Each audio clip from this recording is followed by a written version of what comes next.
Hello and welcome to this week's Real Estate Report on the Finance News Network. I'm Melissa Beaumont-Lee. This week we continue our series looking at suburbs with the most affordable median prices in 2010, with a focus on two suburbs in New South Wales. We speak with Executive Director of the Residential Development Council, Karen Kakis, about environmentally sustainable residential developments. And in our tax tip, we look at inherited real estate. But first, let's catch up on the latest property news with Lelda Smits. The Valuer General has revealed that Victoria's overall prices for houses and units eased 2% over the September quarter, with some of the largest falls from Melbourne's wealthy eastern suburbs, including South Yarra, Hawthorn and Toorak.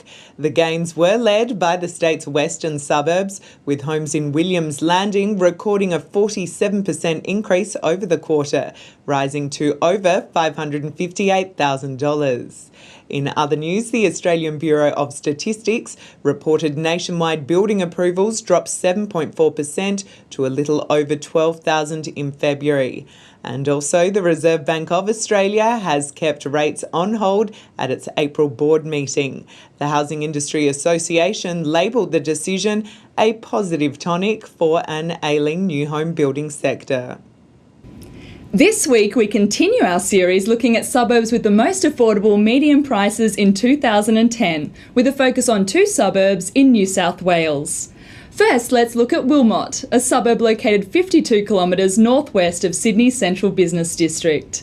With a population of 2,404 in the 2006 census, it's part of the Greater Western Sydney region. The suburb extends to Palmyra Avenue in the west, Shanes Park in the north, and Peter Van Hassel Park in the east. The area has many 3 and 4 bedroom fibro and brick veneer family homes on 600 square metre blocks. The suburb has a local primary school, Wilmot Public School. Turning to the figures, houses in Wilmot recorded the capital's most affordable median price in 2010 of $220,000. 31 properties were sold in the year. Our next suburb is Tregear, just 2 kilometres from Wilmot. Tregear is located 51 kilometres northwest of Sydney's CBD. With a population of 3,809 in the last census, the suburb is bordered by Forrester Road in the north, Jabrinket Avenue in the south, Luxford Road in the east, and Tregear Reserve to the west. The suburb is also part of the Greater Western Sydney region. Tregear has Department of Housing homes as well as privately owned properties. Similar in style to its neighbouring suburbs, there are many 3 and 4 bedroom brick veneer and fibro houses. There's a small shopping centre in the suburb, a local primary school and preschool. Turning to the figures, houses in Tregear recorded the capital's second most affordable median price in 2010 of $225,000. 53 properties were sold in the year. Let's now turn to our interview. This week we speak with Executive Director of the Residential Development Council, Karen Kakis, about environmentally sustainable residential developments. Sure. Look, the biggest problem, the biggest hurdle that we see that we're facing in the residential sector is actually around being able to deliver sustainable housing. The big barriers that we usually see are around planning.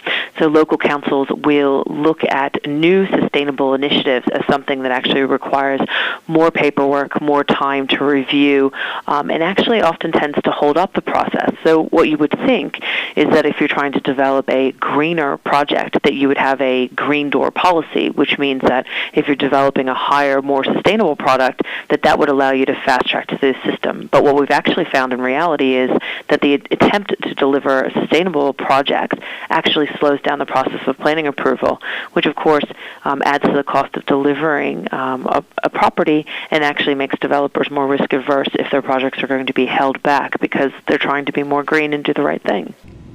And now to the tax tip of the week from Depreciator, the tax depreciation schedule specialists. This week we take a look at inherited real estate. If you inherit a deceased person's property, you may be entitled to a full or partial exemption from capital gains tax. Factors that determine whether you're entitled to an exemption include when the property was bought by the deceased person, whether it was their main residence, and if you use the property as your main residence or as an investment to generate income. The same exemptions apply if you are a trustee. However, different rules apply to land or a structure you sell separately from the dwelling. They are subject to capital gains tax, and different rules apply to a share of a property you acquire on the death of a joint tenant. For more information, please visit the ATO website. Details can be found in the Inherited Real Estate section. As always, do remember to consult with a tax accountant or tax professional before making any tax-related decisions. And that's the Real Estate Report for Monday the 11th of April. Thanks for joining us. I'm Melissa Beaumont-Lee for the Finance News Network.